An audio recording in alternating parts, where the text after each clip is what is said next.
Welcome to the Titans Time Podcast, your Tennessee Titans podcast for the Pigskin Podcast Network. My name is Tanner Staggs, and joining me, as always, my brother Tyler Staggs. Tyler, go ahead and tell everyone how they can support the show. It's simple, everyone. All you have to do, go check out our merch. Go to titans-time.myshopify.com/collections/all. It'll take you right to it. Hoodies, t-shirts, long sleeve shirts, stickers, phone cases, all kinds of good stuff. Make sure to go check it out. If you're listening to the audio version of the podcast, whether it be on Apple Podcasts, Stitcher, Spotify, make sure you're following the podcast. Leave us that 5-star rating. Leave us some comments, questions. We love that interaction. If you're watching on YouTube, scroll down. That subscribe button, if it's red, click it, turn it gray, turn on the post notifications so you never miss when we upload a video. If you like the video, leave a like on the video. Share the video with your family, friends, other football fans, and leave us a comment. Let us know your thoughts on this last game. Also, make sure you're following us on social media. On Twitter, it's Titans_Time. On Instagram, Titans Time Podcast. And Facebook, Titans Time. It's official. The Tennessee Titans are the number one seed in the AFC. I'm going to need a little bit more excitement in your voice. They are the number one seed in the AFC. And they'll have that bye week, which is oh so important, as we talked about last week. Especially for Derrick Henry. You know, we thought maybe, just maybe, when we recorded our preview, we might see him a little bit in Houston. He didn't get activated. They're giving him that extra rest. Now he has that extra week. God, I feel sorry for other teams in the playoffs. Knowing what we know now, that the Titans obviously come out with a 28-25 win over the Texans. Was a little bit scary there at the end. But knowing what we know now, I think it's a good thing that Derrick Henry didn't play. Obviously, if they would have lost this game, I would be saying, okay, maybe could have activated him and made sure you won this game. But I think it's a good thing because now he gets that extra rest, like you said, and that is kind of important for that injury. I mean, the studies show that if they come back before 10 weeks, that there's a decrease in production. But if you wait longer than 10 weeks to bring them back, their production actually increases by like 9%. There you go. And it'll be 11 weeks when the divisional round rolls around. That's right. So that's important that they were able to get that bye week, not only for him, but for all these other guys that are banged up. I mean, you got Julio that needs a week to rest. I mean, he's been banged up all year. You've got some guys that went down today that were Christian a little Fulton, bit banged Elijah up. Molden. All these guys. I think Jeffrey Simmons even went down at one point. But, I mean, all these guys at this point in the season, every single one of them, they're just beat up. And it's important to get that week to rest. It is. And it feels so good to say that the Titans are the number one seed in the AFC. I mean, you're going to hear, I want to keep saying it. And we'll be playing at home all the way throughout the playoffs. As long as they keep winning. All the way through the AFC Championship game. And if they keep winning the games, obviously. I mean, look, job's not done, people. The goal is to go win a Super Bowl. Got to take it one week at a time, though. This next week is Wild Card Weekend, or as Super Wild Card Weekend. And whatever that is. We'll see after this next weekend who the Titans' first opponent will be. But I'm going to tell you, I fully expect Nissan Stadium for that divisional game to be absolutely rocking. Well, I mean, it should be. I mean, you would think the number one seed coming in to play a home playoff game where, you know, I mean, obviously they're the best team in the AFC. I think we can say that. They finished as the number one seed. Not only do the Titans run the South, the Titans run the AFC right now. Absolutely. And so, I mean, they should have absolute 100% full backing. I mean, there should not be, you shouldn't be able to look into the stadium, whether it be, you know, aerial view on TV, whatever, and be able to tell that there are other teams' fans in the stadium. Exactly. And not only do Titans fans get to be excited about this home playoff game, having, you know, home field advantage all throughout the playoffs, but as we mentioned, the King returns. His return is going to be in Nissan Stadium. So if that place had a roof, it would blow off whenever he gets announced. By the way, I mean, come on. And it's 2022, people. We have to say this. Mike Vrabel, Coach of the Year, today locked it up. It should have. He's got my vote if I had a vote. I mean, Titans, all the injuries this year, played the most players, broke the record for most players to play in a season. I don't know, though. Don't you know the Packers also had a lot to overcome? I know. You're trying to get me fired up right now. Matt LaFleur, he led them to the 13 and... Did they lose today? I think, 13-4 season. Although they had all those injuries to overcome and blah, blah, blah, blah, blah. The Titans set the record. They set the record. They were without their main guys for most of the year.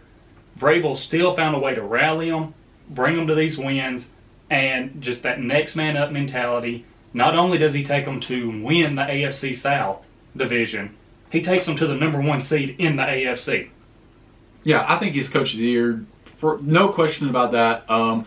Will he win it? I don't know. Is he the most deserving? Yes, obviously. But let's talk about this game a little bit. It's a tale of two halves. The Titans started off absolutely hot and 21-0 at halftime, and you thought, okay, they might be sitting the starters at coming into the third quarter. This thing could be completely blown. The Texans could be just already packing up and heading into the offseason. No, they came out to play in the second half, and the Titans did not. Yeah, the Titans did not, and they made it a game. And then obviously, but they were able to rally at the end and get their mojo back. Yeah, obviously the Titans were able to pull it out, so that's a good thing. But they started off really hot, and Ryan Tannehill was playing great in the first half. So let's talk about him a little bit. First drive woes, as has been the case for most of the season.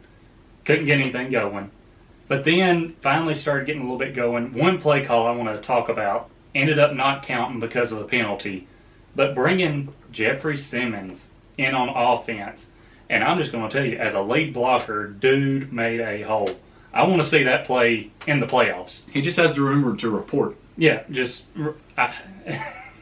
and I wish we could have seen him actually coming in to see if he did report or not. He may not have. Obviously, the refs didn't think that he did, but he opened up a big hole for Foreman. So take the scenario that I talked about in the pregame show, where you have Derrick Henry that comes back. They get on the goal line. They're running the Wildcat with Henry, and he has Wild King, whatever, and he has the option for A.J. Brown, Deontay Foreman. He can keep it himself. Now imagine that the lead blocker in that scenario is Jeffrey Simmons. I mean, who's going to come at Jeffrey Simmons and think, I'm fixing to blow this play up? But considering he got the penalty, does he get another chance?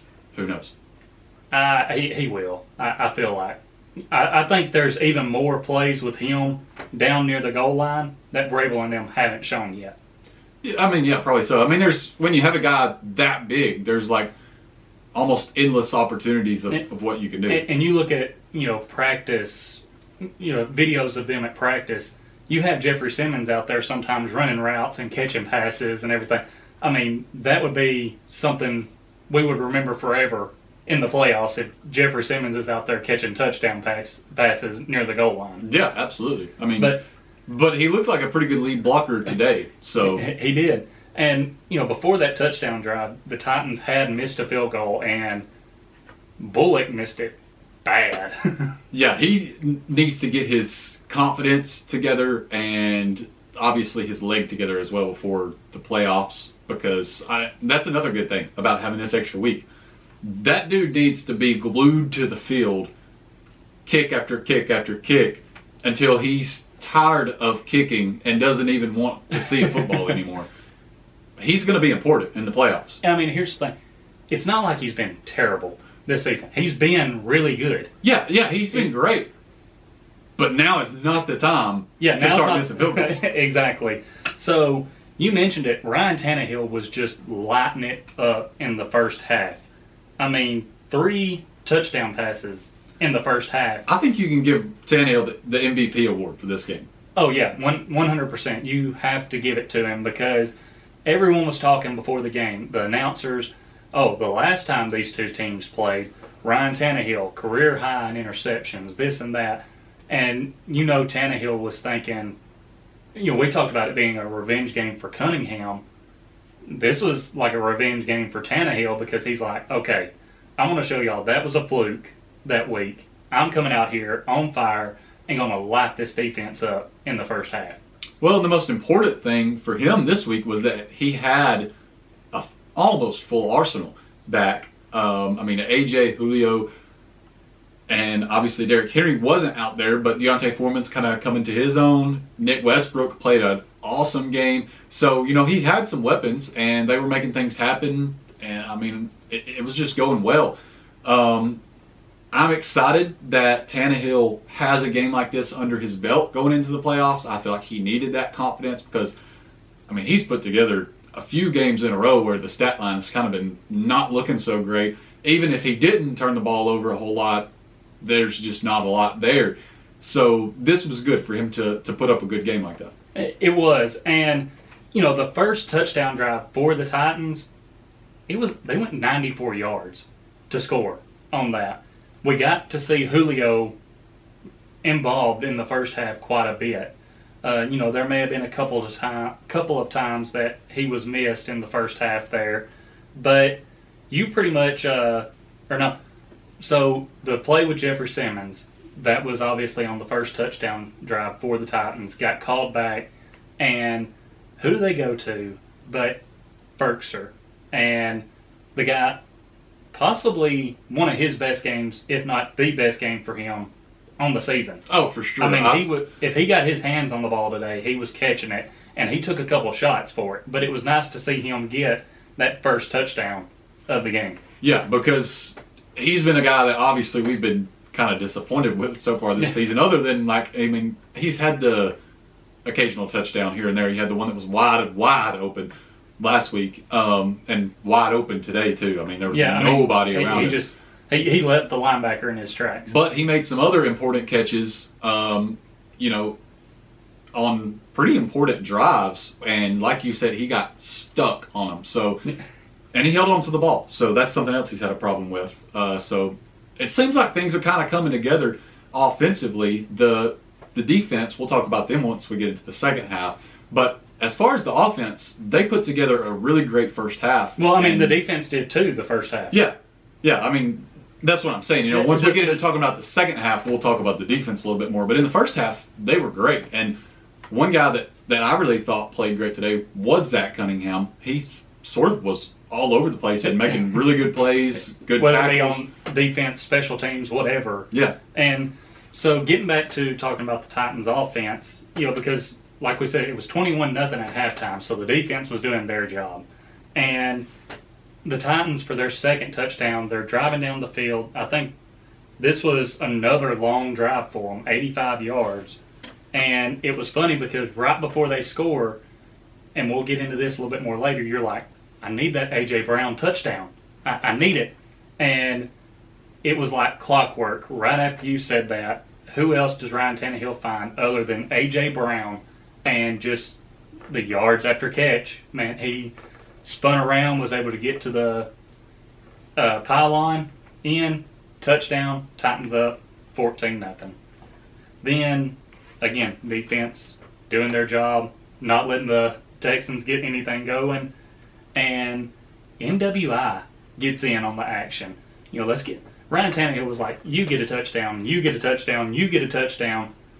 We'll talk about this a little bit more later, but he had 4 touchdown passes today, and all 4 of them were to a different guy. Yeah. So, spreading the love around and giving everybody a touchdown today. Yeah, and Nick Westbrook, he played a solid game. He's another guy like Ferkser that he made a lot of catches in, crucial situations, and that touchdown led this game into the halftime, and it came right after a deep shot that drew a pass interference penalty.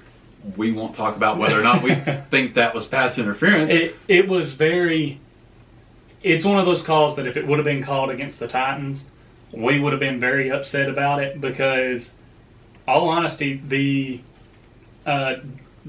defensive player is doing what he's supposed to do. He's turned around, tracking the ball, trying to make a play on it, and it is what it is. The refs threw it. They thought that it was defensive pass interference, so it set the Titans up nicely. And the Titans scored off of it, and had they not went into halftime up 21-0, who knows how the rest of this game would have went. So you are very right on that. So anyways, yeah, that took them into halftime, and then coming out is sort of when things got a bit ugly. But before we talk about that, let's go ahead, hop into our best bets segment presented by DraftKings. You can still take advantage of the absolute no-brainer of a bet on these hockey games, and if you're a new customer, you can get yourself $100 in free bets.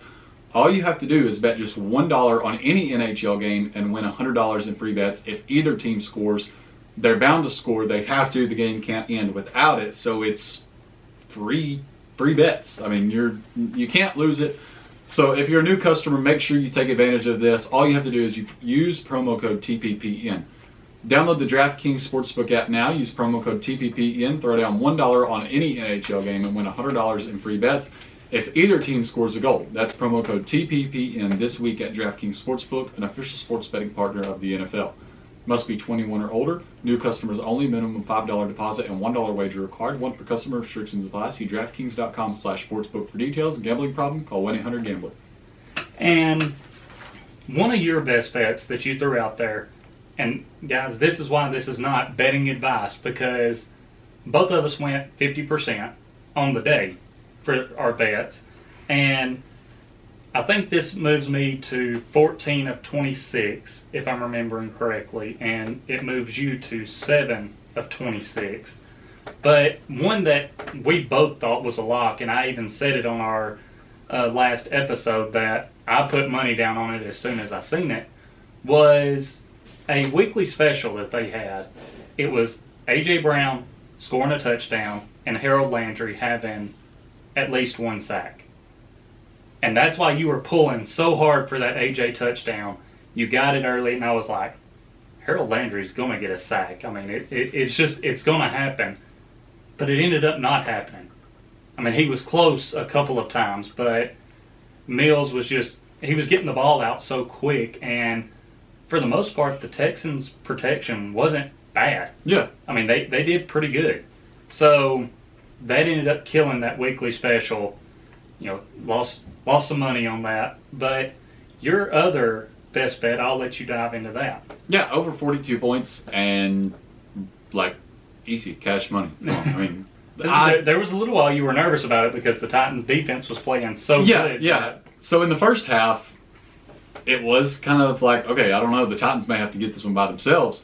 But, I mean, obviously as the game goes on, even if the Titans would have continued to put it on them, at some point, if they got too far ahead, the backups would have came in, and the Texans should have at that point started scoring. But they didn't need any help. So easy money. Yeah, that one hit for you.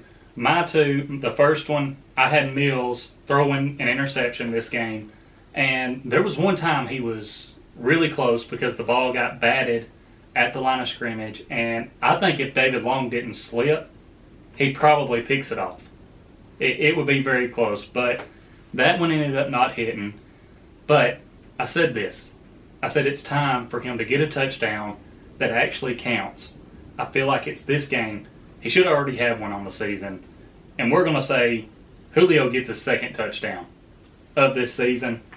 I said I feel like he was going to get into the end zone, and it came at a very critical time for the Titans. But cash that one out. Odds were plus 280. Easy money, as you said. So, like I said, that moved me to 14 of 26 for this segment, and you 7 of 26. Not good. So you're running out of time. Yeah, I mean, I don't think there's really any way I'm going to come back and win, but that's okay. That's okay. Somebody has to win. I mean, we're looking at Titans, hopefully 3 more games.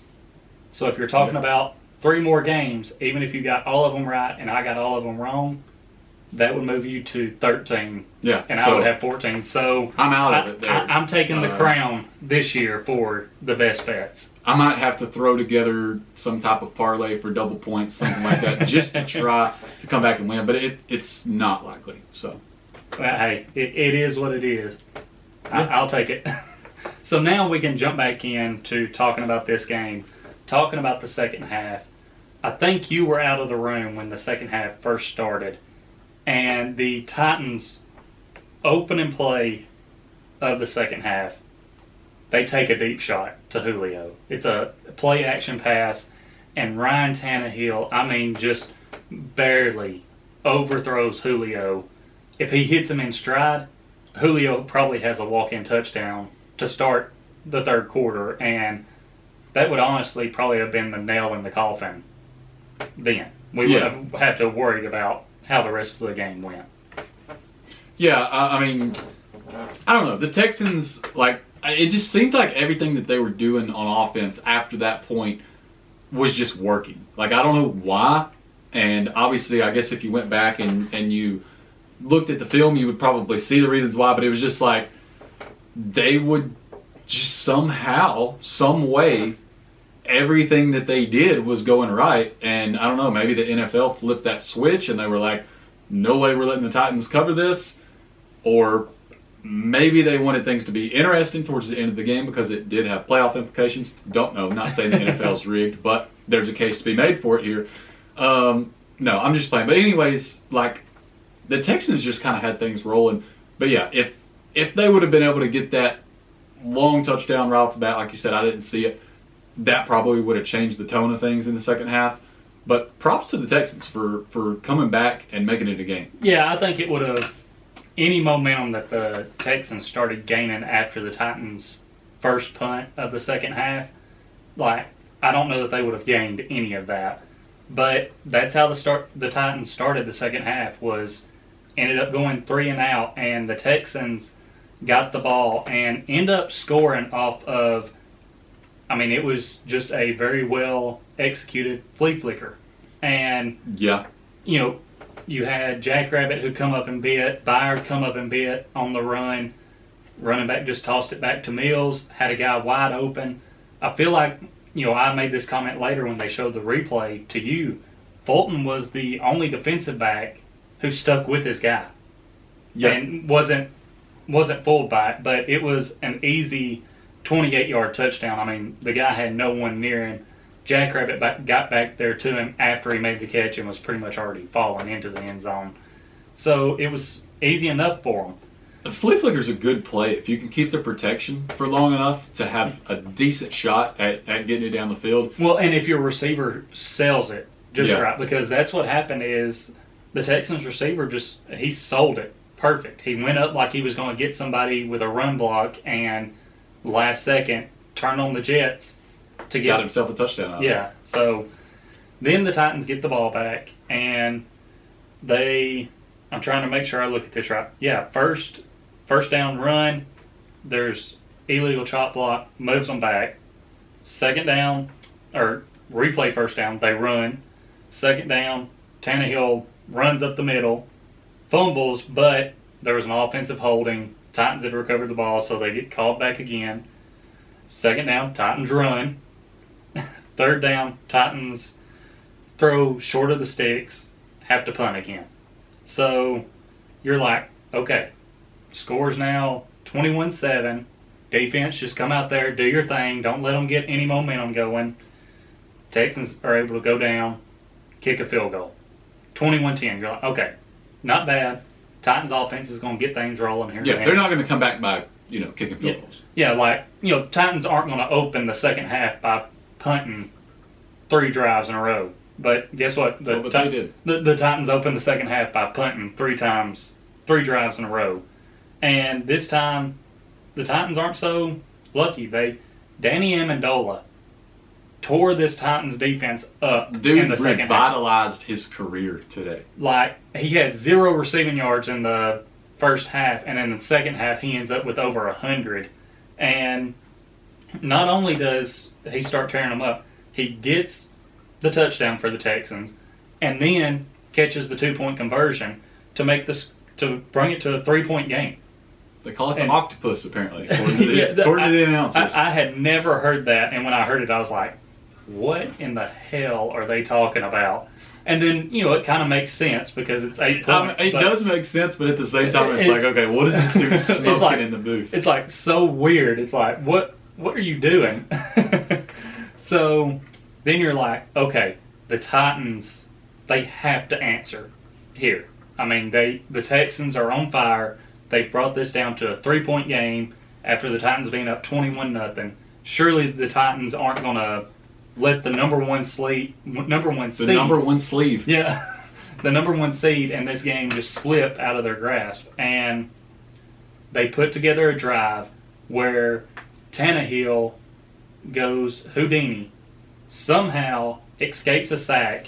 And that really was the play of the game. It was. I mean, and you can honestly say that play right there is probably what gets Tannehill the MVP for this game, because it was on a 3rd down. If he takes the sack there, the Titans are punting again. They punt. Odds are the Texans probably score because they were playing good and take the lead. But, like, watching it in real time, you're like, you give up before the play is over. You're like, he's down. Okay, sack. All right, let's punt it. Hopefully they can stop. And then all of a sudden, on the other side of Lewan, Tannehill just comes rolling out. And Lewan standing there kind of helped him out a little bit because Tannehill was stumbling and he was able to kind of put his hand on him and regain his balance. And then Lewan's like, oh shit, I'm playing football. Hang on. Oh shit, he's still up. Yeah. And Tannehill just, NWI. He had ran his route. He sat down, wide open along the sidelines. Tannehill's able to get him the ball. And I think that was, it was a 36-yard gain. So what looked like it was going to be like a sack for a loss of probably anywhere from 5 to 10 yards, Tannehill's able to get out of it and get them 36 yards down the field. Most importantly, the first down keeps the drive alive and eats away at a lot of the field. It does, and that ends up leading to Julio Jones, what the stats are going to call his first touchdown of the season. And just great route, sit down in an open spot in the end zone. There was no question. There's no way the officials were going to be able to say, nah, we think his heel was out on this one. Yeah. He made sure he wasn't close to the back of the end zone. So it was, and that gave the Titans, we thought at the time, all right, that seals it. They're going to stop the Texans from scoring.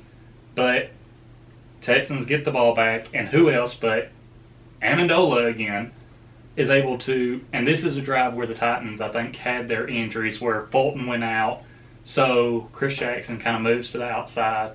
Then you have Elijah Molden who went down, and he had been covering Amendola. And you're like, okay, they moved Chris Jackson to him. Chris Jackson's quicker than Molden. He's faster. He's not going to have any trouble with him. No, Amendola just cooks him. And easy touchdown for Amendola. And next thing you know, it's back to a 3-point game.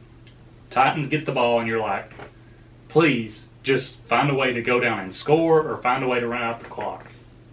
And that's exactly what they did. Luckily, yeah, Hilliard put together some good runs. I can't remember if there was anyone else that really, made any major plays on that drive, but obviously the Hilliard run sticks out because once he's able to get that first down. Tannehill's able to hit AJ on first down and move them up to their 44-yard line. And then after that, Texans started taking their timeouts, and Tennessee basically ran the ball, and Hilliard with the big first down pickup, and the best thing is he stayed in bounds. Yeah, for kept sure. the clock running. And the play before, well, I don't know if it was the play before that, but the first down before that, Hilliard obviously stretches out to get the first down and causes the Texans to challenge and take their last time out, lose their last time out. And at that point, all they need is a first down. Boom, game over. And that leads to the Titans being the number one seed in the AFC. And that's that. We're not happy with how the Titans played most of the second half. I mean, we cannot let teams. Personally, I don't care. They came out with a win. They got the win, but when you're up 21-0, you can't let a team make that comeback, because if your offense starts not clicking, then you're like, okay, can we turn it on for a drive to put this game away? So things are going to be different though when Derrick Henry's back. It's you get ahead by 21 points and you have Derrick Henry. That's ball game.